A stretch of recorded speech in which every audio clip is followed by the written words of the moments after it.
Investment premium पे taxability नहीं आती है। ये कहां लिखा हुआ है? वैल्यूएशन रूल में लिखा हुआ है। एज पर वैल्यूएशन रूल इस पे जीएसटी नहीं लगेगा। करेक्ट है?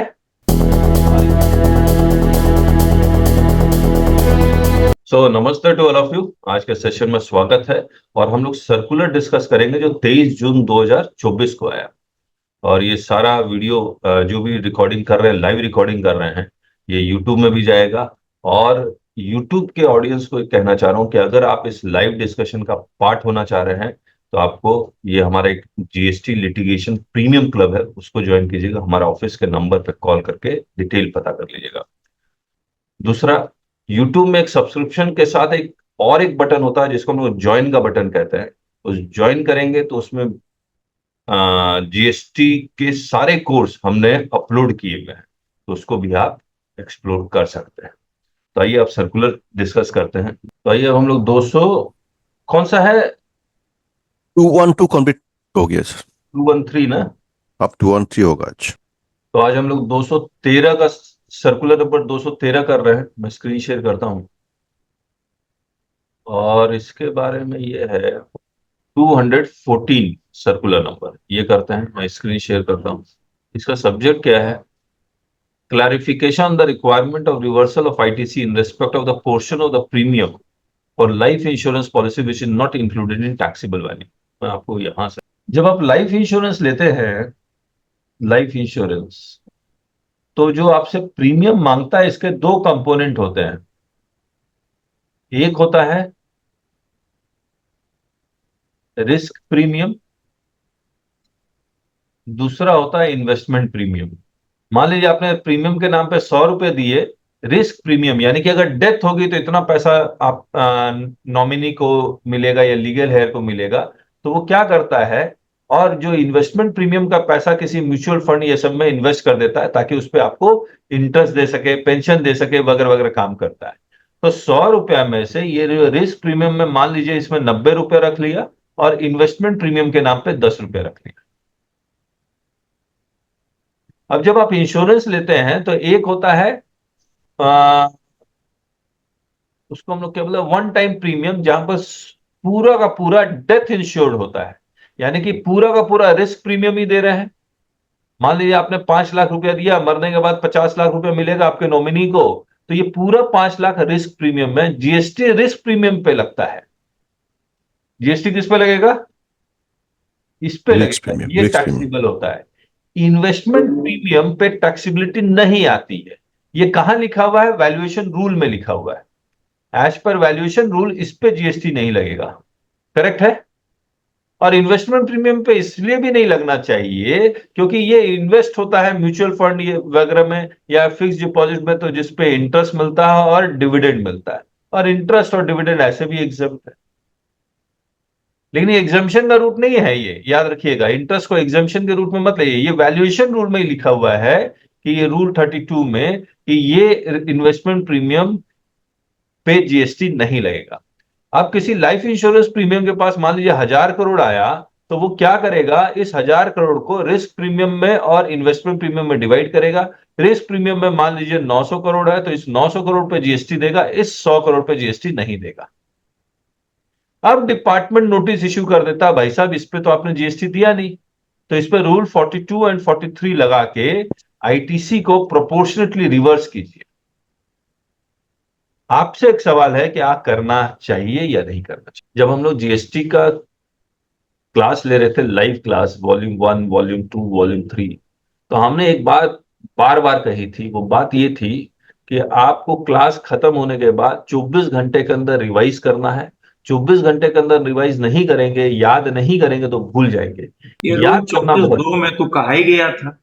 हाँ, याद करना बहुत जरूरी है, तभी आप बोल पाएंगे। नहीं रूल तो आपको 34(2) में चीज तो कहा ही गया था। 34 है, रूल 34 है क्या ये? हाँ ये जो रूल 34 है क्या? हाँ हाँ हाँ 32 है। 32 है ना? 32(4) है, सॉरी 32(4) है। हाँ ठीक है, फिर ठीक है। उसमें ये कहा गया था, बताइए बताइए। कि जितना शेयर मार्केट में जो जितना रिस्क का कवर कर रहा है उसको दो हिस्से में उन्होंने बांटा था। कितना वो मार्केट में लगा रहा है, कितना का वो ले रहा है, उसी पर वो जीएसटी दे रहा था। सेस को एग्जेम्प्ट कर दिया था उन्होंने। हम्म। इसमें रूल 32 लिखा नहीं है, मैं एक बार रूल 32 निकालता हूं ताकि 32(4) में है। देखिए rule 32(4), the value of supply of services in relation to life insurance business shall be the gross premium charged from a policy holder reduced by the amount allocated for investment। तो ये investment premium के ऊपर GST नहीं लगेगा, gross premium charge हो रहा है तो। In case of single premium annuity policy other than a 10% of single premium, other than a यानी कि ये सिंगल प्रीमियम यानी कि 100% रिस्क प्रीमियम जा रहा है, तो आपको 10% of single premium charge from the policy holder. In all other cases, 25% of premium charged from the policy holder in the first year, 12.5% next year, वगैरह वगैरह है ये। तो इन्वेस्टमेंट प्रीमियम है, और मतलब आपको ग्रॉस प्रीमियम दे रहे हैं जिसमें इन्वेस्टमेंट प्रीमियम रिस्क प्रीमियम दोनों है, और आप 100 रुपए चार्ज कर, सॉरी ए वाला ना, इन्वेस्टमेंट प्रीमियम के नाम पे 90 रुपए, रिस्क प्रीमियम पे आपके केवल रिस्क 10 रुपए, प्रीमियम पे लगना है। और ये टोटल मैं इसको ग्रॉस प्रीमियम नाम रख देता हूं। टैक्सेबल वैल्यू सिर्फ रिस्क प्रीमियम का होगा 10 रुपए पे। ये उल्टा हमने लिख दिया, ये 10 ऐसे जनरली ये रेशियो होता है, 20-80 ऐसे होता है। तो 18% ऑफ 90 कितना होता है? 18% ऑफ 90, 20% 18, 18 में 1 रुपया 80 पैसा, 7.2। कितना? 7.2। 7.2। और यहां पर अगर ये ग्रॉस प्रीमियम 100 और ये बताया नहीं जा रहा है 10-90 का बाइफर्केशन, तो 10% पे लग रहा है, और ये 10। अच्छा मैंने ठीक लिखा था। 19। एक बार फिर से दोबारा बताता हूँ, है ना। तो रूल 32 सब rule 4, life insurance business, the value of supply of services in relation to life insurance business shall be the gross premium charge from a policy holder reduced by the amount allocated for investment or saving on behalf of policyholder if such an amount is intimated to the policyholder at the time of supply of service। यानी कि जब आपको insurance दिया जा रहा है तब आपको बता दिया जा रहा है कि इस ग्रॉस प्रीमियम में इतना, आपके किसी भी डॉक्यूमेंट में लिखा हुआ है कि इतना रिस्क प्रीमियम है, इतना इन्वेस्टमेंट प्रीमियम है, तो जितना डॉक्यूमेंट के बेसिस पे डिवीजन हो जाएगा और उसके बेसिस पे जीएसटी चार्ज होगा, यानी कि सिर्फ रिस्क प्रीमियम। लेकिन अगर नहीं बताया जा रहा है, ग्रॉस प्रीमियम चार्ज हो रहा है, तो जितना ग्रॉस प्रीमियम चार्ज हो रहा है उसका सिर्फ 10% के ऊपर ही जीएसटी लगना है। अब बाकी सभी केसेस में, in all other cases, 25% of the premium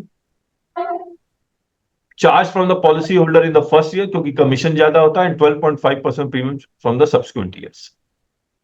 लेकिन अगर सारा का सारा प्रीमियम रिस्क प्रीमियम ही है, entire premium is paid by the only to cover risk, तब वो जो एंटायर प्रीमियम अमाउंट है उसके ऊपर, यानी कि सिर्फ रिस्क प्रीमियम के ऊपर जीएसटी लग जाएगा, क्योंकि इन्वेस्टमेंट तो है नहीं, डिवीजन करने की जरूरत ही नहीं है।